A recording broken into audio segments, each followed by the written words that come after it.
Bismillahirrahmanirrahim. Assalamualaikum warahmatullahi wabarakatuh. Dalam bacaan yang ketiga ini, Ibn Khaldun telah memulakan perbahasan ilmiah dia. Sebelum ni hanya satu pendahuluan saja. Dia kata fi fadli ilmi tarikh wa tahqiq madhahibihi wal ilma'i bima ya'ridu lil mu'arrikhin min al maghaliti wa dhikri syai'in min asbabiha. Ini kritik sejarah ni kan. Translate Kelebihan ilmu sejarah, analisis terhadap mazhab-mazhab, ulasan sepintas lalu tentang pelbagai kesalahan yang dilakukan oleh para sejarawan. Sebab kesalahan-kesalahan itu terjadi. Inilah satu daripada aspek keistimewaan buku mukadimah ni kan. Kalau kita baca buku-buku lain, Nurul Yaqin ke sejarah-sejarah lain, tak adalah kritik sejarah ni.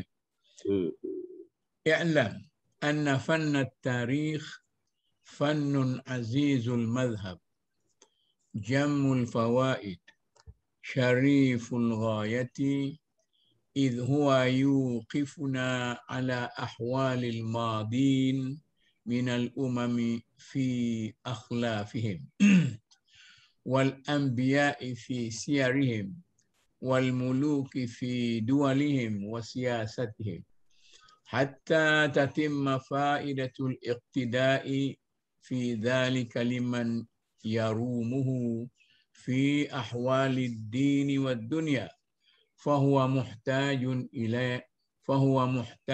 ila ma'akhidha muta'addida wa ma'arifa mutanawwi'ah wa husni nazarin wa tathabbutin yufidani bi sahibihima ila al-haqqi wa yunkibani bihi 'anil mazallati wal maghaliti li'anna al-akhbara idza tumida fiha 'ala mujarradin naqli walam tuhakkam usulul 'adati wa qawaidus siyasati wa tabi'atul umrani wal ahwalu fil ijtima'il insani wala qisal ghaibu minha bisyahidi wal hadiru bidzahibi farubbama lam yu'min fiha minal usuri wa mazillatil qadami wal hayadi an jaddati sidqi. Jadi kalau terjemah Melayu jadi panjang sikitlah. Tak apa. Satu Kalau penonton tu nak suruh kita translate harfiah demi harfiah, sekali kita buat. Suatu yang harus diketahui bahawa sejarah itu adalah disiplin ilmu yang memiliki pelbagai pendekatan. Aspek penggunaannya adalah sangat banyak. Tujuan pula dapat dibeza-bezakan. Sejarah membuat kita faham akan hal ehwal sesuatu bangsa yang terdahulu. Kerana ia tercermin melalui perilaku mereka. Melalui sejarah kita dapat mengetahui biografi para nabi, sebuah kerajaan dan dasar raja-rajanya. Ia membolehkan sesiapa yang berminat menteladani contoh-contoh sejarah sebagaimana bidang agama dan perkara-perkara duniawi. Untuk menulis sesuatu sejarah menghendaki sumber yang banyak dan pengetahuan yang bermacam-macam. Ia memerlukan agakkan yang tepat dan ketekunan yang membolehkan para sejarawan menemui kebenaran dan menjauhkan daripada melakukan pelbagai ketersasulan dan kesalahan. Sekiranya seorang sejarawan itu menerima catatan sejarah dalam bentuk yang dinukilkan dan tidak mempunyai pengetahuan yang jelas tentang prinsip-prinsip yang didasarkan oleh kebiasaan tentang fakta-fakta politik yang asas, tentang watak peradaban atau keadaan-keadaan yang mempengaruhi organisasi sosial manusia, dan sekiranya lanjutan daripada itu, dia menilai antara bahan yang terpercil atau yang lama melalui perbandingan di antara yang baru atau semasa, maka pastinya dia tidak akan dapat mengelak daripada tergelincir dan menyimpan daripada jalan yang sebenar.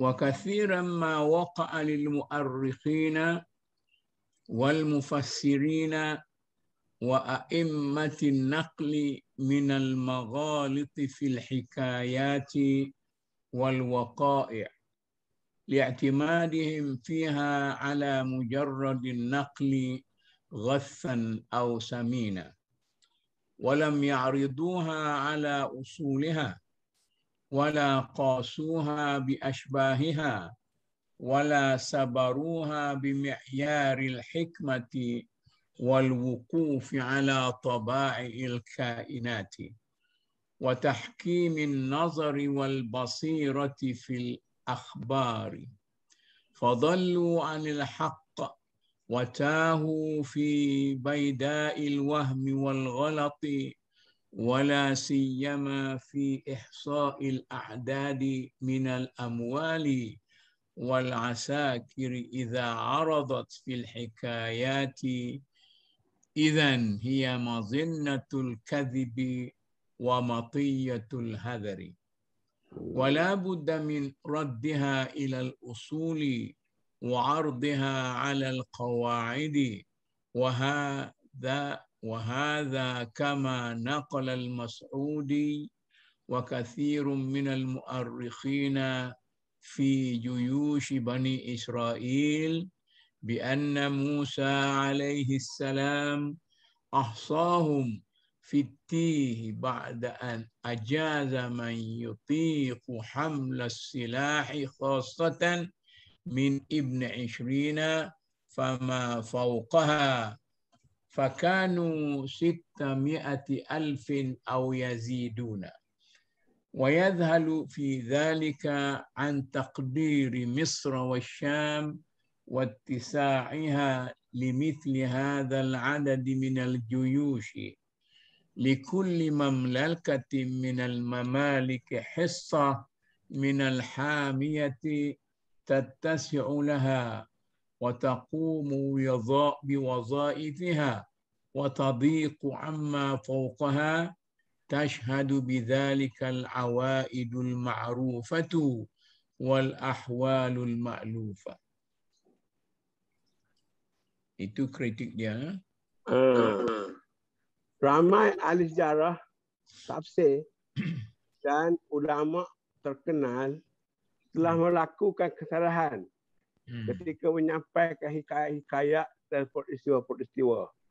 Hal ini terjadi kerana mereka mengambil dengan begitu sahaja tanpa memikirkan nilainya.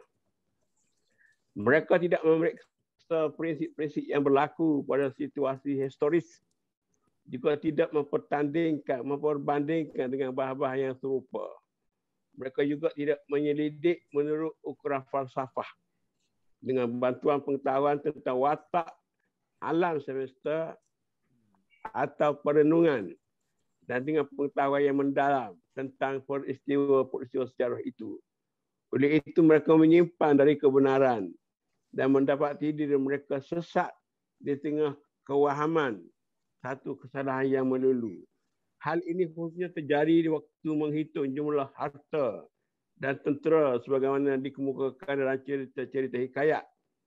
Melalui cerita itu dimasukkan maklumat yang tak tepat dan dijadikan wadah untuk memasukkan keterangan yang bukan-bukan. Oleh demikian, ia harus dikawal dan diteliti melalui pengetahuan tentang fakta-fakta yang fundamental. Sebagai contoh, Al-Mas'udi dan beberapa sejarawan telah melaporkan bahawa Nabi Musa telah menghitung tentera Israel di padang pasir Tih. Dia masuk dalam hitungan mereka yang berupaya membawa senjata, khususnya yang berumur 20 tahun ke atas. Kekuatan anggota yang dihitung ialah 600,000 orang atau lebih daripada tersebut.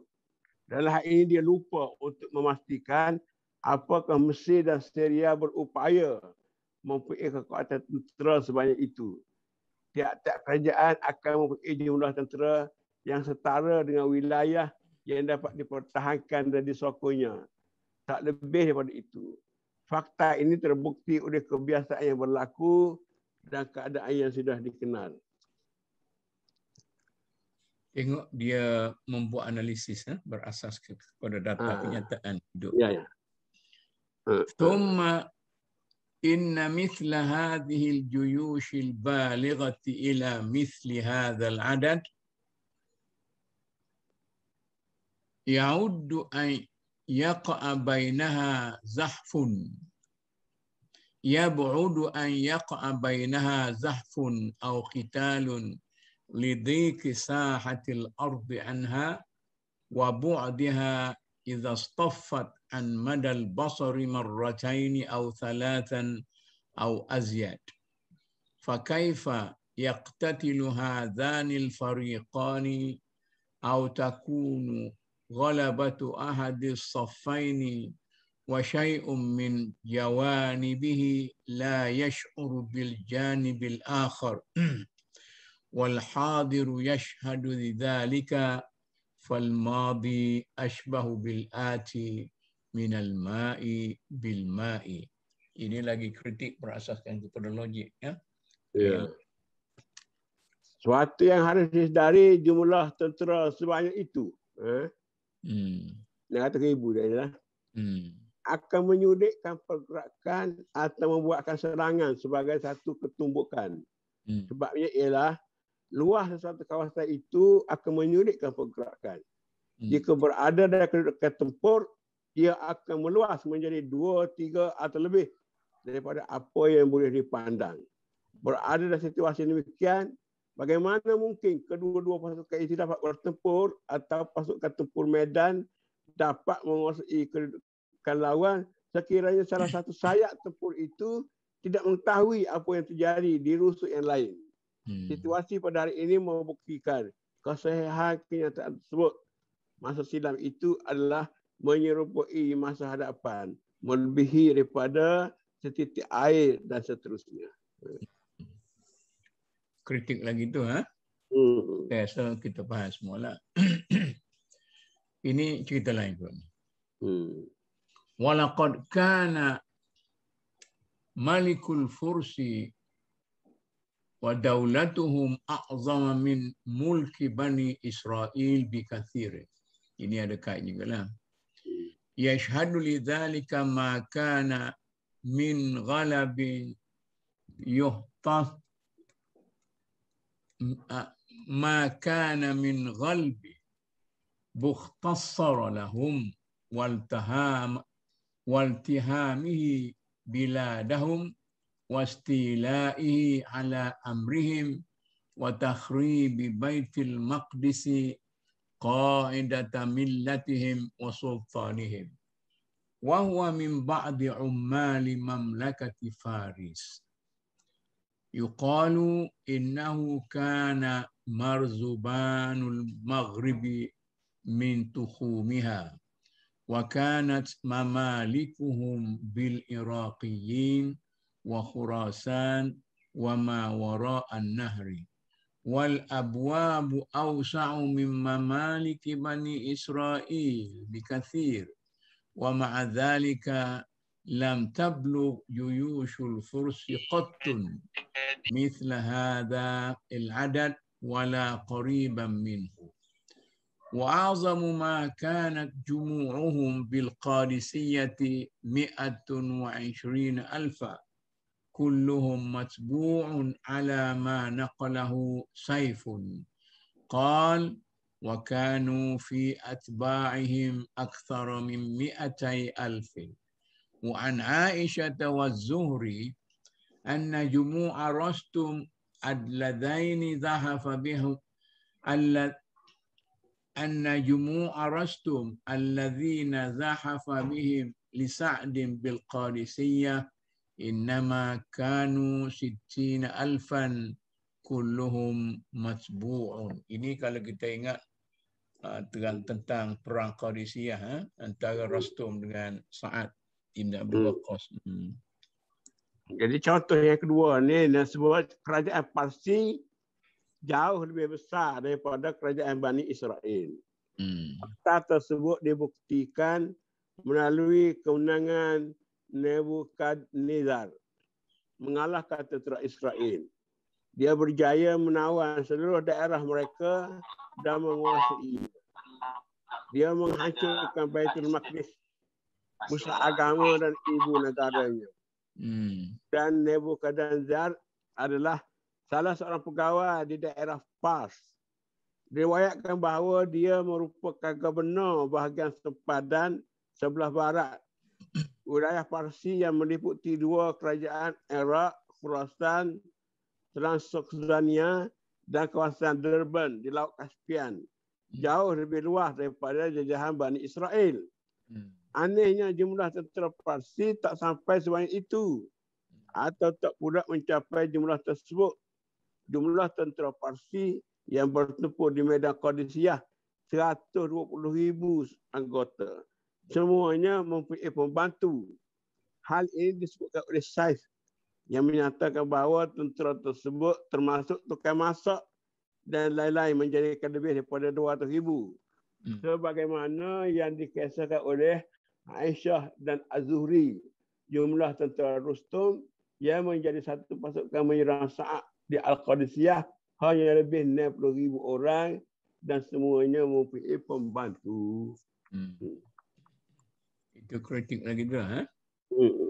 Ini alasan lain lagi. Wa aidan falau balagha banu Israel mithla hadzal adad lattasa'a nitaqu mulkihim wa infasakha mada dawlatihim fa innal amalati wal mamaliki fid duwali ala nisbatil hamiyati wal qabilil qaimaini biha في قلتها وكثرتها حسب ما نبين في فصل الممالك من الكتاب الأول yang akan datang ni kitab awal ni والقوم لم تتسع ممالكهم إلى غير الأردن وفلسطين من الشام وبلاد يثرب وخيبر من الحجاز على ما هو المعروف.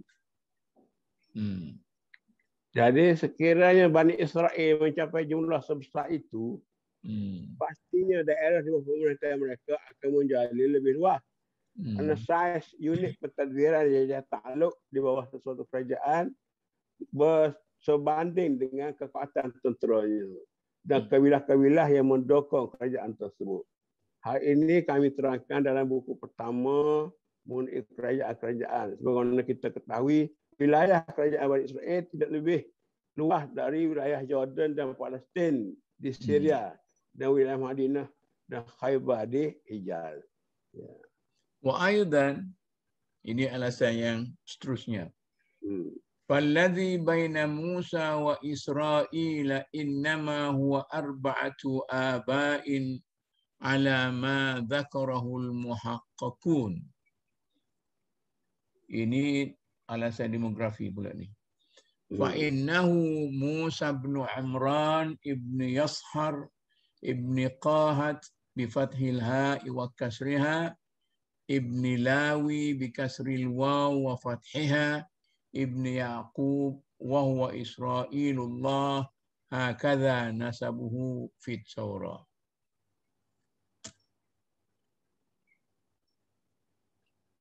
Jadi sebagaimana dinyatakan oleh ahli-ahli tahqiq bahawa jarak waktu yang merenggang antara Musa dan Bani Israel adalah 4 keturunan. Musa putra Amran, putra Sihar, putra Kehat dan putra Levi, putra Yakub. Dia yang kita kenal dengan Israel Allah. Demikian disebut dalam Taurat sebagai silsilah Musa. Wal muddatu bainahuma ala ma naqalahu al-Mas'udi قال دخل إسرائيل مصر مع ولده الأسباط وأولادهم حين أتوا إلى يوسف 70 نفسا وكان مقامهم بمصر إلى أن خرجوا مع موسى عليه السلام إلى التيه 220 سنة تتداولهم ملوك القبط من الفراعنة ويبعد أن يتشعب النسل في 4 أجيال إلى مثل هذا العدد. Jadi jarak waktu antara keduanya Musa dan Israel adalah sebagaimana disebutkan oleh Al-Mas'udi mengatakan bahawa Israel memasuki Mesir bersama cucu dan putera-puteranya yang ketika menghadap Yusuf berjumlah 70 orang. Mereka bertempat tinggal di Mesir hingga waktu keluar menuju Padang Teh selama 220 tahun. Dalam waktu tersebut, raja-raja Kapta, Fir'aun menjadikan mereka sebagai rakyat jelata daripada satu kepada yang lainnya. Adalah sesuatu yang mustahil. Keturunan daripada seorang sahaja akan bercambah menjadi jumlah yang semikian banyaknya dengan hanya melalui 4 generasi. Jadi dia punya kritik tu berasaskan kepada ilmu-ilmu lain lah. Macam-macam. Termasuk logik juga lah. Logik, demografi, macam-macam lagi. Ini buat andaian ni. Wa in za'amu anna adada tilkal juyushi innama kana fi zamani Sulaiman wa man ba'dahu fa ba'idun aidan. إذ ليس بين سليمان وإسرائيل إلا 11 أبا فإنه سليمان بن داود ابن إياش ابن عوفيد ويقال ابن عوفيد ابن باعز ويقال بوعز بن سلمون ابن نحشون ابن أمينوذ ويقال همين ذاب ابن رم ابن حسرون ويقال حسرون ابن بارس ويقال بيرس ابن يهوذا ابن يعقوب. Baiklah orang Melayu buh nama-nama lagu ni pada buh santai nama-nama hok sambung nama mok ngepok tu dah.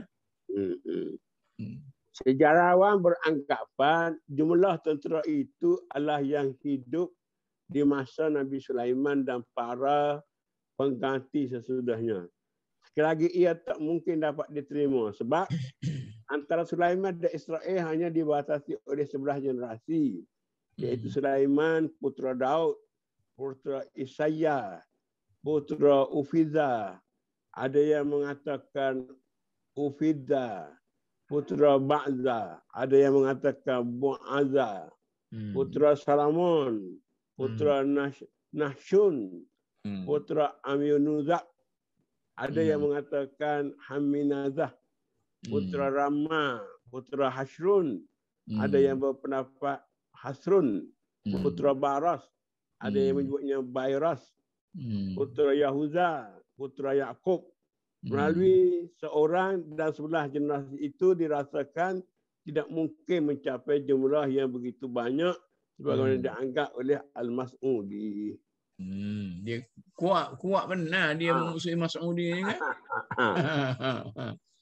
Dia walaupun beranak selama arnak pun tak boleh selamat tu. Ada dia keturunan rakyat dia. Sebab ada buku baru ni, Shankiti. Dia kata kena tengok semula sejarah Mas'udi tu. Banyak benda tak betul. Yalah, tapi orang kita hanya kita serah kepada orientalis yang buat kritik dah. Ya. Kita tak buat sendiri. Lepas tu orientalis ni bukan dia jujur sangat. Okey.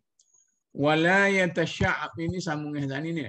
Wala yatasha'abun naslu fi 11 minal wuldi ila mithli hadzal adad alladhi za'amuhu.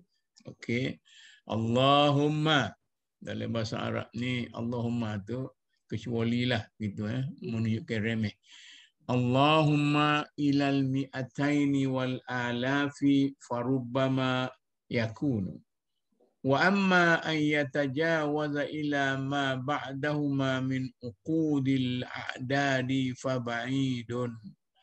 Wa'tubira dhalika fil hadiril musyahadi wal qaribil ma'rufi tajid za'mahum batilan wa naqluhum kadiban. Ini berasaskan kepada realiti semasa.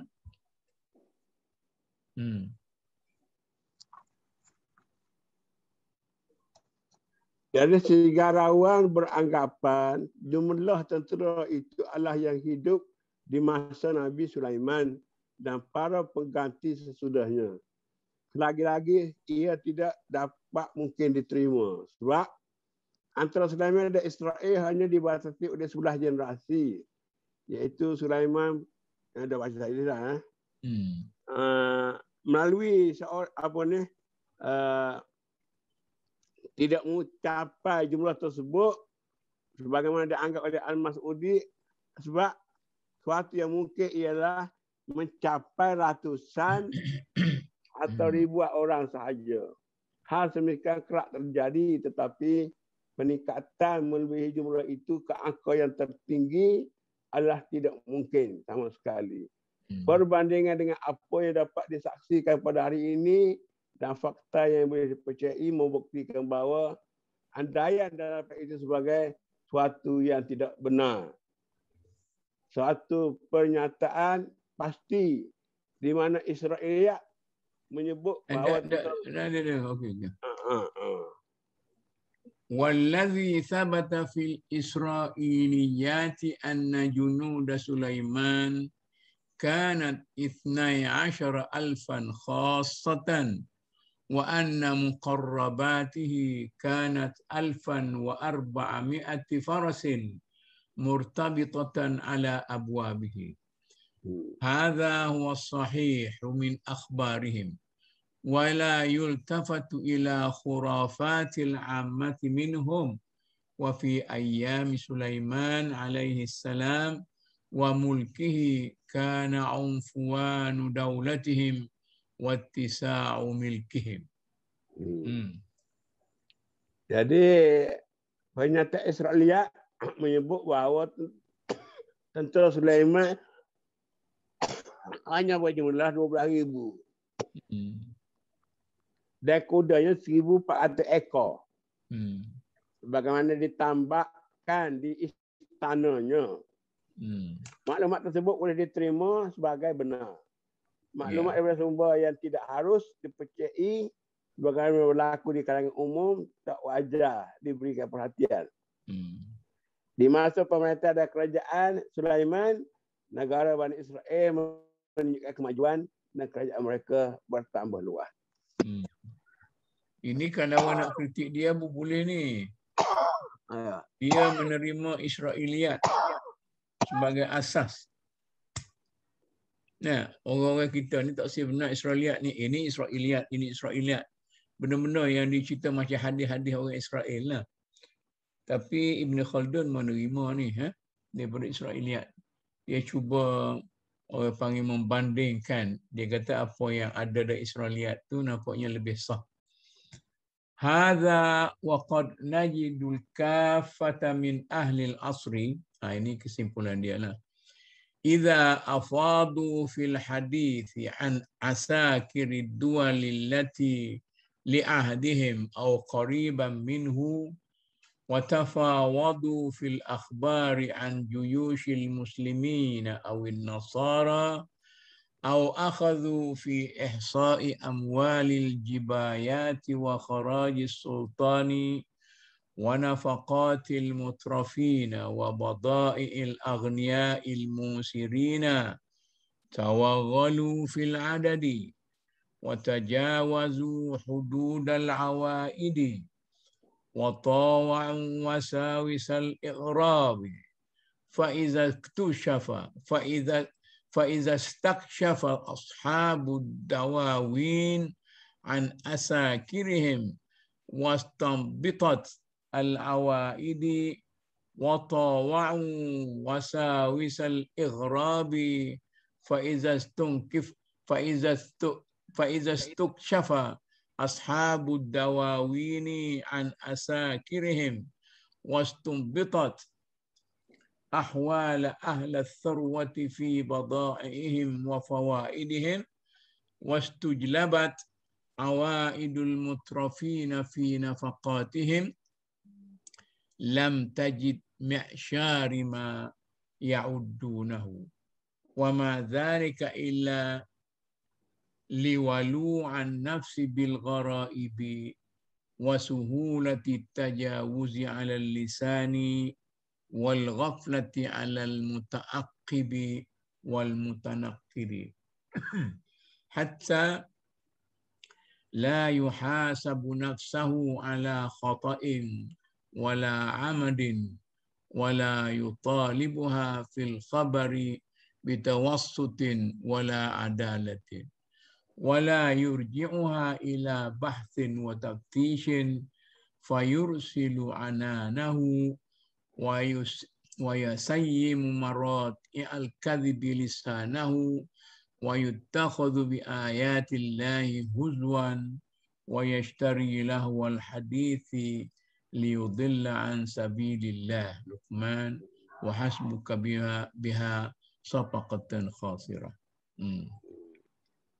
Apabila seorang pembicara pada satu zaman ingin menggambarkan tentang jumlah tentera sesuatu kerajaan atau semasanya, apabila mereka bercakap falsafah pasal tentera Islam atau Kristian, atau ketika hendak menggambarkan hasil mahsul dan jumlah uang yang dibelanjakan, apa dilakukan oleh orang-orang yang berada dan kaya, semuanya didapati bagai sengaja dilebih-lebihkan. Sesuatu yang melampau apa yang sepatutnya dan sesuatu yang hanya untuk membangkitkan perhatian umum semata. Bila seorang pegawai yang bertanggungjawab disoal tentang jumlah tenteranya, apabila barang-barang dan harta benda ditaksikan dan apa yang dibelanjai oleh si kaya raya dilihat mengikut keadaan biasa, ternyata jumlah itu hanya mencapai 1/10 daripada apa yang telah dinyatakan tadi. Menyebabkan mudah sekali ia sengaja direka-reka untuk menarik perhatian. Adalah mudah sekali mengucapkan sesuatu yang berlebih-lebihan dan menepikan orang-orang yang berupaya menyelidiki dan mengkritik. Ia membuat kegagalan untuk tidak mencoba mengamalkan kritikan peribadi akan kesilapan sendiri dan kesan dorongan kecenderungan yang menghendaki seseorang itu bersederhana dan adil sewaktu membuat laporan. Dia menghendaki seseorang itu menggunakan pengajian dan penyelidikan. Sejarawan demikian memberikan diri mereka dikuasai oleh angan-angannya sendiri. Mereka mengusahakan cerita-cerita yang menyebabkan orang lain menjadi sesat. Mereka menggunakan firman Allah sebagai sesuatu yang olok-olok. Mereka menggunakan perkataan-perkataan kosong semata-mata untuk menyesatkan manusia di Allah. Sesungguhnya ia adalah sesuatu usaha yang amat keji. Ajar juga kritik dia ni. Ya. Jadi dia menggunakan fakta sejarah, fakta geografis, fakta demografi, fakta data-data Israeliat, macam-macam dia gunakan, lepas tu mempersalahkan orang lain. Itu mungkin kelebihan dia lah. Contoh lagi ni. Wa minal akhbaril wahiyah lil mu'arrikhina ma yanqulunahu kaffatan fi akhbarit tababi'ati mulukil Yaman wa jaziratil Arab. أنهم كانوا يغزون من قراهم باليمن إلى أفريقيا والبربر من بلاد المغرب وإن إفريقش ابن قيس بن صيفي min a'azimi mulukihimul awal.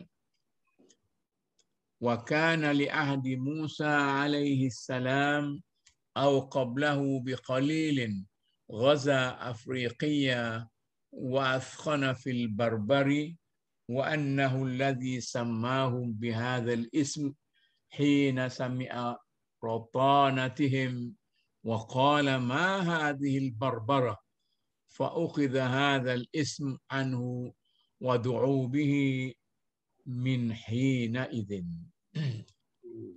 Kita terjemah walaupun separuh. Ini cerita lain ni, bukan Alat tu yang boleh dikatakan bahawa pertumbuhan keturunan kepada jumlah yang besar itu adalah dibatasi dalam keadaan biasa di mana sungguh begitu tidak digunakan terhadap Bani Israel. Pertambahan bilangan lahan mereka adalah suatu keajaiban sehubungan dengan apa yang dinyatakan dalam hadis yang telah dinyatakan kepada mereka yang terdahulu. Nabi Ibrahim, Isa dan Yaqub sehingga kebilangan mereka amat banyak melebihi bintang-bintang di langit dan kerikil-kerikil di bumi. Allah SWT menunaikan janjinya terhadap mereka sebagai satu kemuliaan yang dianugerahkan kepada mereka dan sebagai satu keajaiban yang berpihak kepada mereka. Maka keadaan yang lazim tak dapat menghalang dan tiada seorang pun yang dapat membantahnya. Ini sambungan tadi dengan wa annahu lamman sarafa minal maghribi, ya. Ini cerita pokok Yaman ni, ya. Dia kata satu cerita yang tak betul jugalah bila kata raja-raja Yaman tu pergi serang situ, serang sini, serang situ, serang sini. Dia kata macam mana sehingga kan orang-orang barbar yang ada di Morocco tu dinamakan oleh mereka itu. Jadi sambung dia sini, ya. Ini bila dah balik. Wa annahu lamman sarafa minal maghribi hajaza hunalika qabaila min Himyar fa aqamu biha wa ikhtalatu bi ahliha wa minhum Sanhaja. Oh, ini orang Sanhaji mana? Wa minhum Sanhaja wa Katama. Wa min hadza dhahaba at-Tabari wal Jurjani wal Mas'udi wa Ibnul Kalbi wal Bayyasi ila anna Sanhaja wa Katamah ibn Himyar wa ta'bahu nasabatul barbari wa huwa sahihu. Dari sejarah raja-raja Yaman dari Jazirah Arab seperti mana dikisahkan secara umum adalah sebahagian daripada contoh betapa tidak benarnya apa yang disampaikan oleh para sejarawan. Dikatakan daripada kediaman mereka di Yaman, orang-orang Tababi'ah telah menyerang Afrika dan masyarakat barbar di negeri Maghribi. Dikatakan Afrikus Ibn Qais, Ibn Syaifi, antara raja-raja mereka yang awal yang hidup di zaman Nabi Musa, tak lama sesudahnya dikatakan telah menyerang Afrika. Dia menyebabkan berlakunya pembunuhan beramai-ramai ke atas barbar. Dialah yang menggelar mereka itu bangsa barbar ketika dia mendengar mereka berbicara sesuatu yang dia tidak mengerti. Lalu bertanya apa yang dimaksudkan dengan perkataan barbarah. Kepada perkataan itu wujudlah nama barbar terus kekal disebut barbar sejak masa itu. Jadi ketika meninggalkan Maghribi, dia memerintah agar beberapa kabilah Himyar ditempatkan di sana. Bangsa ini tinggal di daerah tersebut dan bercampur gaul dengan penduduk aslinya. Keturunan mereka adalah Sanhajah atau Kutamah. Ia menyebabkan At-Tabari, Al-Jurjani, Al-Mas'udi, Ibn Kalbi dan Al-Bidli berpendapat Sanhajah dan Kutamah adalah berasal daripada bangsa Himyar. Jadi di sini ni buku asal Rosenta ni dia tak terjemah sebiji-sebiji daripada apa yang ada asal teks. Kalau tidak mana nak faham. dia baca ni untuk memudahkan. Jadi bila pelajar ni nak baca balik untuk memudahkan mereka itu faham, sebab cerita secara umum dia dah faham dah. Okey. Wa dzakara al-Mas'udi aidan anna dzal iz'ari min mulukihim qabla Afriqash wa kana ala ahdi Sulaiman alaihi salam ghaza al-Maghrib wa dawakhahu wa kadzalika dzakara mithlahu an Yasir ibnihi min ba'dihi wa annahu balagha wadi ar-ramli fi biladil maghribi wa lam yajid fihi maslakan likathratir ramli faraja. Sekat tu dulu. Pengkaji asal-usul Barbah secara terus terang menolak pendapat tersebut dan tiada dapat disangkakan lagi. Mereka memang benar. Al-Mas'udi menyebut salah seorang raja Himyar selepas Afrikus, yakni Zul Iz'ar, yang hidup di masa Sulaiman, telah memerangi Maghribi dan memaksanya berada di bawah naungannya. Cerita yang serupa telah dinyatakan oleh Al-Mas'udi tentang Yasir, putera dan pengganti Zul Iz'ar. Dia dikatakan telah berjalan hingga sampai ke lembah Parsi, Wadi Ramli di negeri Maghribi. Disebabkan lembah ini terlalu luas, dia tak dapat menemukan jalan untuk ke sana. Dengan demikian dia terpaksa pulang sahaja. Ini cerita Raja Yaman lagi lah ni, Wa kadzalika yaquluna fi tubba'il akhari wa huwa As'adu Abu Karbin wa kana ala ahdin yasta'sifa min mulukil fursil kayaniyati annahu malakal Musal wa Azerbaijan wa laqiyat Turka fahazamahum wa athkhana thumma ghazahum thaniyatan wa thalithatan kazalik. Wa annahu ba'da zalika aghza salasatan min banihi bilad Faris wa ila bilad Sughbi min bilad umami Turki wara an-nahri wa ila bilad Rum. فملك الأول البلاد إلى سمرقند وقطع المفازة إلى الصين فوجد أخاه الثاني الذي غزا إلى سمرقند قد سبقه إليها فأثخنا في بلاد الصين ورجعا جميعا بالغنائم وتركوا ببلاد الصين قبائل من حمير فهم بها إلى هذا العهد وبلغ الثالث إلى قسطنطينية فدرسها ودوخ بلاد الروم ورجع. Ini cerita ni. Jadi pernyataan persejarawan tentang Tuba yang terakhir. As'ad Abu Karab yang hidup di masa Yastasib, Raja Parsi Kayanit, dikatakan bahawa dia menguasai Mosul dan Azerbaijan. Dikatakan, didakwa dia telah bertembung dengan orang-orang Turki dan menyimpangkan mereka ke arah yang lain dan akhir sekali membunuh mereka secara beramai-ramai. Kemudian menyerang mereka untuk kali yang kedua dan ketiga. Lepas itu dia telah mengirimkan ketiga-tiga puteranya menyerang serta menakluk negeri Pars. Seorang ke Sogdian, seorang ke wilayah Turki di Transoxania dan seorang lagi ke negara Rom, iaitu Byzantium. Putera yang sulung menguasai Samarkand, melintasi padang pasir ke negeri China. Di sana dia bertemu saudaranya yang kedua yang telah menyerang Sogdian dan telah berada di negeri China sebelum saudaranya tiba. Kedua-dua saudara itu melakukan banyak pembunuhan dan pulang untuk membawa banyak harta rampasan perang di China. Mereka tinggalkan beberapa kabilah Himyar. Mereka menetap di negeri itu hingga ke hari ini.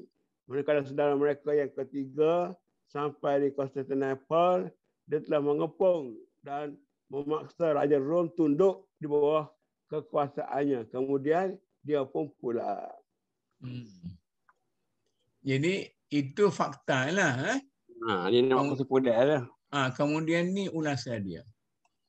وهذه الأخبار كلها بعيدة عن الصحة عريقة في الوهم والغلط وأشبه بأحاديث القصص الموضوعة.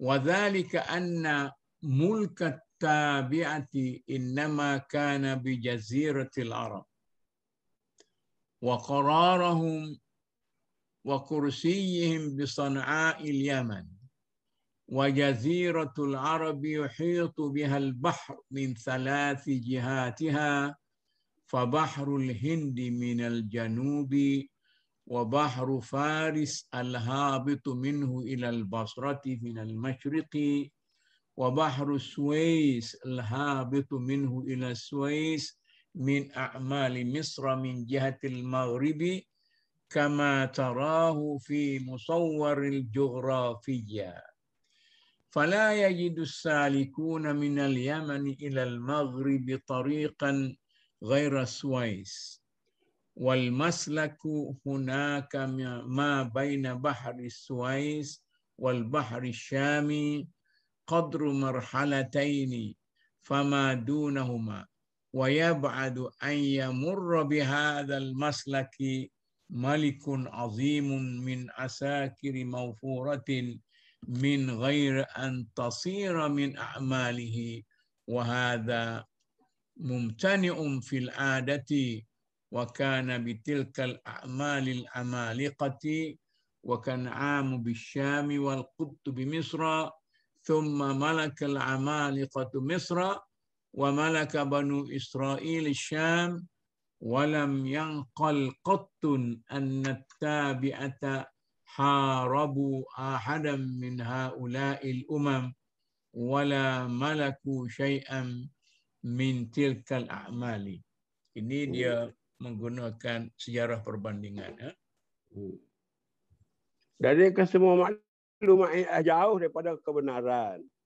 Ia berakar tunjang pada andaian yang tidak beralasan dan banyak silap. Ia lebih daripada perkataan seorang tukang cerita sahaja. Kerajaan Tababi'ah adalah terhad kepada semenanjung Arab, pusat dan pentadbiran raja-raja Sana'a di Yaman. Jazirah Arab dikelilingi oleh lautan dari 3 arah.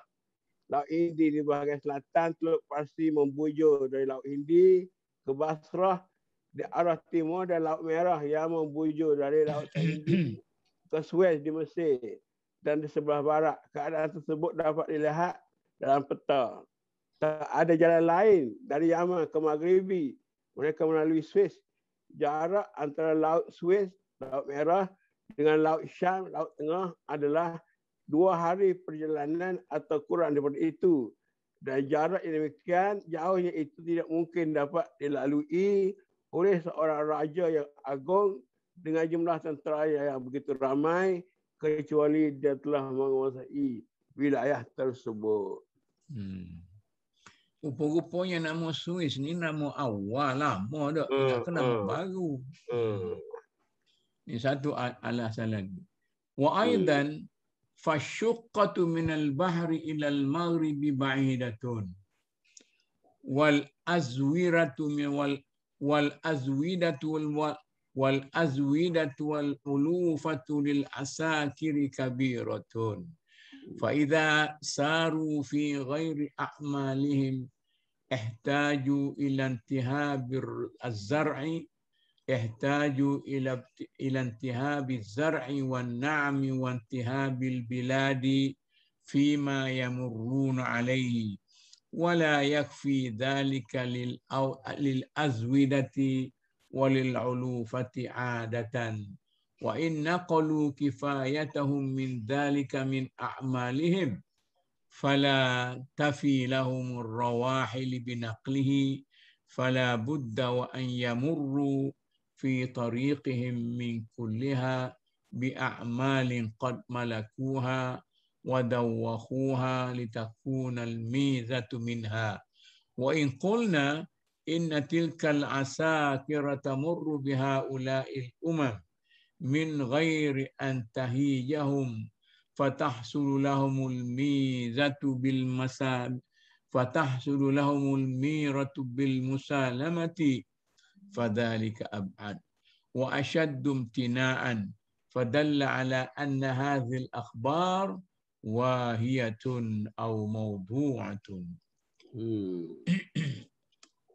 Jadi jarak antara Yaman ke Maghribi sangat jauh. Tentu pasukan perang itu memerlukan bekalan dan rumput yang banyak. Dan bila pasukan peperangan bergerak melalui daerah yang bukan berada di bawah kekuasaan mereka, mereka terpaksa merampas tanaman dan binatang ternakan dan merosakkan negeri yang mereka lalui. Sebagaimana lazimnya, tindakan sebegitu tidak mendatangkan makanan dan rumput yang mencukupi. Sebaliknya, sekiranya mereka mahu membawa bekalan yang secukup dari negeri mereka, sudah tentu sekali mereka tidak mempunyai binatang yang cukup untuk mengangkutnya. Oleh demikian, pergerakan itu harus melewati daerah-daerah yang harus dikuasai dan memaksa mereka akur bagi memastikan perudahan perbekalan yang dikehendaki. Sekali lagi adalah satu yang mustahil dan andaian yang tak benar. Sekiranya tentera ini dapat melintasi tanpa mengganggu gugat masyarakat tempatan dan mengambil keperluan dengan jalan damai. Hal sedemikian membuktikan bahawa laporan sebegitu adalah tak masuk akal dan rekaan semata-mata. Wa amma wadi ramli, tak habis lagi ni, duk goda ni. Alladhi yu'jizu salika falam yasma' qattun dhikruhu fil maghribi ala kathrati salikihi wa man yaqussu turuqahu minar rukkabi wa ahli al-qura fi kulli asrin wa kulli jihatin wa huwa ala ma dhakaruhu minal gharabati tatawaffaru dawa'i ala naqlihi. Itu dulu. Jadi kalau kita ambil sini sekali lagi, dia kata lembah pasir yang dianggap tidak mungkin boleh lalui itu tidak pernah disebut-sebut di Maghribi. Padahal Maghribi banyak dilalui orang. Jalan-jalan sudah dijelajah oleh para pengembara dan penjahat di sepanjang zaman. Dan setiap arahnya disebabkan ianya sesuatu yang biasa, maka hal itu amat cenderung untuk diberitakan. Dalam hal serangan yang dilakukan oleh Tubar ke atas negeri Timur dan tanah Turki, ia harus diakui bahawa barisan pergerakan dan pengertian ini adalah lebih luas dari jalan-jalan yang sempit di Suez. Jaraknya pula sesungguhnya adalah lebih jauh dan bangsa Parsi dan Rom akan menghalang mereka daripada sampai ke bumi Turki. Dan tiada laporan yang menyebut bangsa Tubah itu menguasai negeri Parsi dan Bizantium. Apa yang disebutkan adalah serangan yang mereka lakukan ke atas bangsa Parsi di sepadan Iraq dan wilayah Arab di antara Bahrain dan Al-Hirah, dan di mana dia adalah perbatasan umum kepada dua bangsa itu.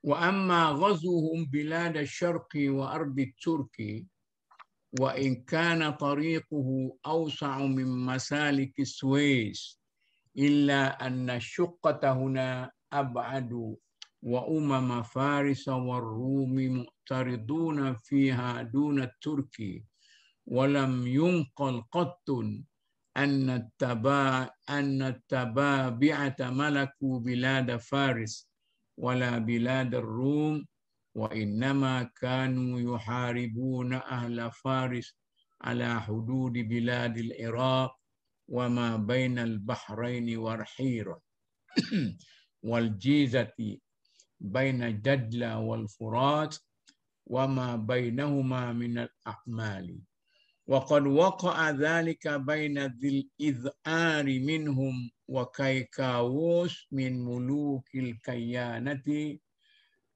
wa baina Tubba al-Asghari Abi Kariba wa yasta'sifa minhum aidan wa ma'a muluki tawaifi ba'dal Kayaniyati was-Sasaniyati min ba'dihim bimujawazati ardi Faris bil ghazwi ila biladi Turki wa Tabti wa huwa mumtani'un adatan min ajli al-umamil mu'taridati minhum wal hajati ila al-azwidati wal ulufati ma'a bu'di syuqqati kama marra. Ni macam-macam lah ni ya. Jadi alasan terlebih kurang lah ni. Okey, kita lepas tu kita mula fal akhbaru bidzalika, okey? Boleh nah? Fal akhbaru bidzalika wahiyatun madkhulatun wahya law kanat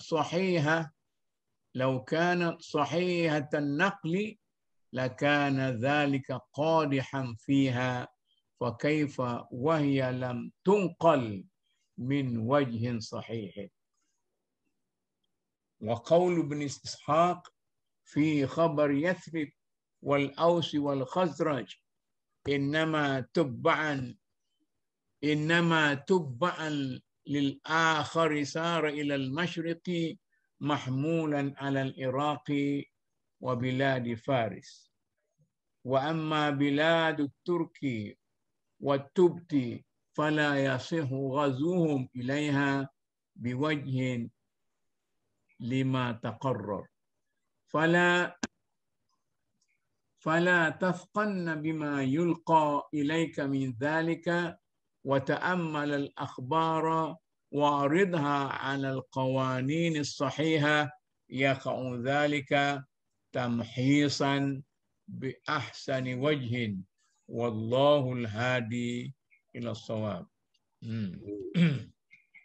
Jadi jelaslah sesuatu yang mustahil boleh berlaku. Peperangan kerana Tubah terpaksa melalui daerah Parsi untuk menyerang negeri Turki dan Tibet.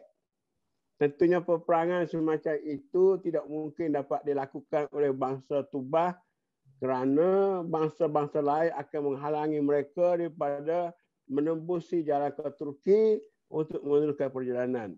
Mereka tentu sekali memerlukan perbekalan makanan binatang di samping jauh jarak yang harus ditempuh. Jadi kalau maklumat itu diterima sebagai benar, bagai-bagai yang tertentu tetap akan diragukan. Selanjutnya maklumat itu akan dirasa sesuatu yang diragukan kerana cara penyampaian dirasakan tidak tepat dalam hubungannya dengan Yathrib, Madinah. Aus dan Khazraj, Ibn Ishaq menyatakan bahawa Tubah yang terakhir berjalan ke arah timur menuju Iraq dan Parsi. Namun serangan bangsa Tubah ke negeri Turki dan Tibet tak dapat diterima apabila dihadapkan kepada fakta yang mapan atau established. Penegasan fakta seperti itu tidak harus dipercayai. Semua maklumat harus diselidiki dan diperiksa dengan norma yang wajar. Kesannya ialah apa yang kelihatan sangat indah itu akan dimusnahkan, sesuatu yang tidak mungkin dan berakar umbi dan andaian yang tidak berasas ialah tafsiran surah Al-Fajr. Jadi di sinilah kita stop sini kan. Inilah satu fasal tadi tentang ilmu sejarah dan bagaimana beliau telah mengkritik para sarjawan yang telah mendakwa begitu begini dengan cara yang melulu dan tidak berasas, maka dia telah menyebut beberapa kes, antaranya yang pertama tadi ialah bilangan tentera Israel yang dikatakan begitu ramai tetapi ternyata itu di luar daripada logik. Kemudian contoh yang keduanya ialah serangan Raja Yaman terhadap negeri-negeri di sekitar dia sampai ke China, sampai ke Morocco, sampai kepada Tibet, sampai kepada semua sekali. Jadi dia kata ini berasaskan kepada geografi yang ada, maka adalah mustahil serangan-serangan itu dapat dilakukan. Maknanya bagi kita sebagai pelajar apa yang ditulis oleh Ibn Khaldun ini, kita boleh buat kesimpulan pada waktu itu sebenarnya apa yang disebut sebagai keterlaluan dalam meriwayatkan sesuatu ini semacam berleluasa dalam sastra pada waktu itu. Jadi dalam misalnya dalam kita katakan sejarah para ulama besar yang disebut sebagai apa dia tu apa tu Dr. Kamil Imam Syafi'i ada tentang apa dia panggil apa tu, iaitu sastra hikayat. Ini dalam masyarakat kita pun berlaku bahawa sastra hikayat itu sebenarnya ada asasnya tetapi telah dibesar-besarkan menjadi satu sastra yang di luar daripada logik akademik dan sebagainya. Itu yang kita boleh ambil kesimpulan. Ataupun apa tu jalan ni, jalan kita bukan ahli sejarah yang begitu. Kalau kita ahli sejarah Timur Tengah pun, setengah ni tak jumpa dah kita nak cari. Macam dia kata Wadi Ramli tadi, nama Wadi Ramli yang diterjemahkan tadi sebagai apa tu wadi, danau, danau. Maknanya pada pasti yang luas tu nama dia Wadi Ramli. Sekarang ni tak tahulah nama lain. Mungkin juga itu yang lalu Datuk yang ada bisi-bisi sangat. Dia kata dari Al-Kamil fi Tarikh dah cerita orang Melayu ni keturunan Nabi Ibrahim tu. Orang baru nak jumpa dah. Dia kata dekat Al-Kamil fi Tarikh tu ada cerita anak Nabi Ibrahim tu dengan isteri dia nombor 3. Ini jadi orang Melayu ni. Anak dia tu mari musafir ke belah timur ni. Hidup di Korea, hidup di Jepun. Jadi salah seorang duduk di alam Melayu lah. Ya bini dia nombor 3, nama apa? Lepas dia hajar dengan Sarah tu ada seorang lagi. Kontorah. Kontorah. Ustaz Fadil ingat pula. Kontorah kita tak ingat-ingat. Jadi mari sini. Ni maknanya nak kata fanatik Melayu ke tidak? Ada dengan DNA, ada apa semua sekali tu? Jadi ada kata budak, mana orang Melayu ni dia punya DNA dia lama lah. Nama pada bangsa-bangsa lain. Jadi dia kaitkan dengan dia, orang Yahudi dia cari siapa dia ni. Akan timur ni, akan lawan dengan dia. Tak nak buat orang Melayu lah. Rupanya orang Melayu sebab DNA dia hebat. Macam pok-pok Nabi Ibrahim juga. Dan ni orang Melayu dalam plastik apa dia kata. Cuba ulas Cik Gap, Cik Fadli kata kontorah ni nak ulas ke? Nak dengar sama. Datuk boleh kita minta nonton buka video lah, boleh kenalan sampai-sampai tengok muka ke? Boleh kalau nak buka tak apa lah. Elok juga. Biasanya tidak semua bersedia kan. Dia duduk di rumah dia, bela-bela menyenggeng pun tak nak masalah, senang. Tapi kalau nak buka tak apalah.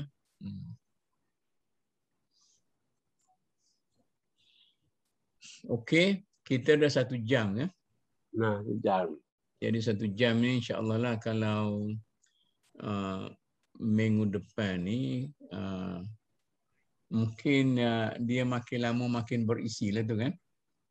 Minggu depan ni dia akan menceritakan tentang benda yang lebih berisi lagi lah. Masalah dia mengkritik ahli-ahli tafsir pula. Ini lebih lebih dekatlah dengan kita. Okay. Saya nak bagi satu mulahazah akhirnya.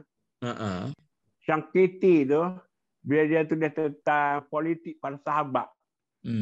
Dia gambarkan juga banyak cita-cita sahabat kepada kita tu, kita kena itu baliklah. Kena teliti balik, kena selidik balik kadang-kadang cita-cita tu tadi lah. Dia lebih-lebihkan, dia apa-apakan lah. Jadi kadang-kadang kalau kita tak kena buat, mana kita tuduh sahabat tu gitu, sahabat ni begini. Padahal benda tu besar-besar lah, kita sejarah dah. Jadi dia kata kita kena rojak balik, tengok kalau boleh hadis-hadis yang sebenar lah. Jangan kita terbawa-bawa dengan cerita-cerita. Termasuklah Mas'udi siapa ni. Itu yang Syangkiti hak baru tu dia. Itu masalahnya.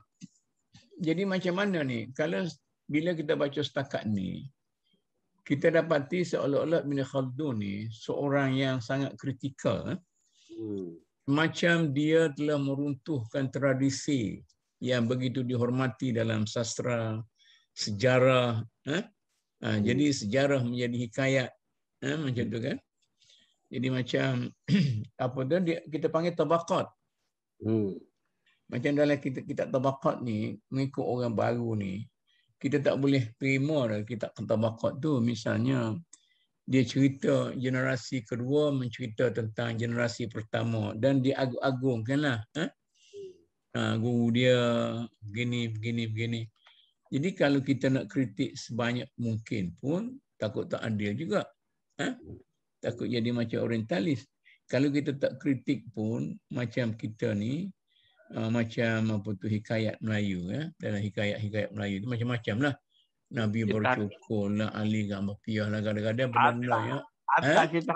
Atas kita hantuah pun. Ada juga masalahnya dah. Dia kata lebih-lebih lah. Ya. Okeylah. Jadi itu atas Tun Sri Lanang lah. Betul ke tak betul dia punya cerita tu dah. Kadang-kadang dia reka seorang Melayu ni tak keraja. Oh juga. Baru-baru kata ni, Tun Sri Lanang reka supaya orang Melayu ni tak keraja macam hantu. Oh gitu. Tapi akhirnya orang Sanjung hang jebat pula dah. Okeylah sekat tu dulu kita hari ni ya. Okeylah tuan-tuan dan puan, kita berhenti sini dulu. Akhirnya wabillahi taufiq. Wassalamualaikum warahmatullahi wabarakatuh.